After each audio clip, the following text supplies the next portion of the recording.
بسم اللہ الرحمن الرحیم۔ السلام علیکم ورحمۃ اللہ وبرکاتہ۔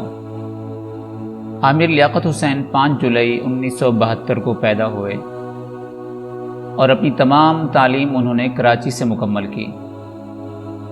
وہ طالب علمی کے زمانے سے ہی معروف ڈبیٹر رہے اور ابتدا میں اخبارات میں شعبہ صحافت سے وابستہ رہے۔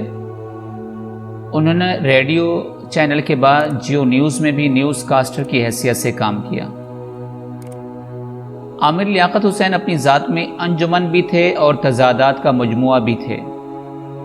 کبھی لگتا کہ وہ اپنی پارٹی اور حکومت کے حامی اور کبھی مخالف بھی نظر آئے۔ اچھے مقرر بھی تھے، لگتا تھا بیک وقت اپوزیشن میں اور حکومت میں بھی رہے۔ عامر لیاقت نے جیو نیوز پر اپنے پہلے شو عالم آن لائن کی میزبانی کی اور مقبول ہوئے۔ ٹی وی پر مختلف مذہبی پروگرامز کی میزبانی بھی کی۔ پاکستان میں الیکٹرانک میڈیا کی ابتدا میں ہی اس کو جان بخشنے والے سابق ٹی وی میزبان اور رکن قومی اسمبلی عامر لیاقت حسین کراچی میں انتقال کر گئے۔ انا للہ و انا الیہ راجعون۔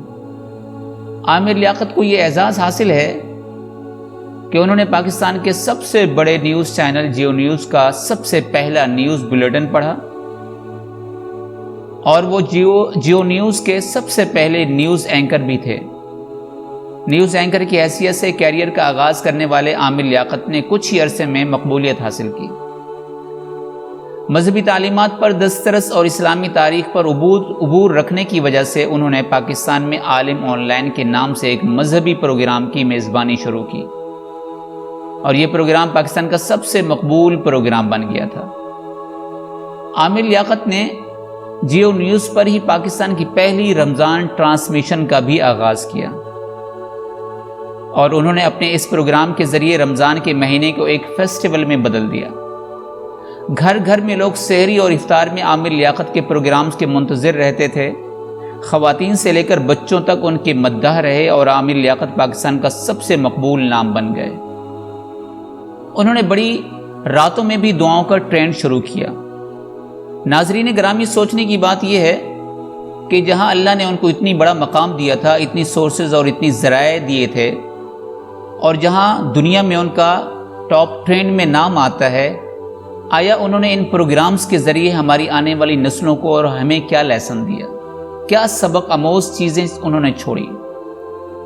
جہاں تک میری آبزرویشن ہے وہ یہ ہے کہ عالم آن لائن رمضان ٹرانسمیشنز اور جتنی بھی انہوں نے مذہبی پروگرامز نشر کیے، سوائے بےہودگی کے اور کچھ نہیں تھا، جس میں علماء اور دین کی تذلیل کی گئی، ان کو بے عزت کیا گیا اور ان میں ایسے ایشوز اور مسائل کو اجاگر کیا گیا جو فروعی مسائل تھے، جو انسان کی ذات سے اتنا تعلق نہیں رکھتے تھے، لوگوں کی نظر میں اتنی امپورٹنٹ وہ باتیں نہیں تھیں۔ اس لیے کہ بعض مسائل ناظرین گرامی ایسے ہوتے ہیں جو عوام الناس کے سامنے اجاگر نہیں کیے جاتے، کیونکہ ان کا فائدہ عوام الناس تک نہیں پہنچانا ہوتا، نہ ان سے ان کی زندگی وابستہ ہوتی ہے ان مسائل سے۔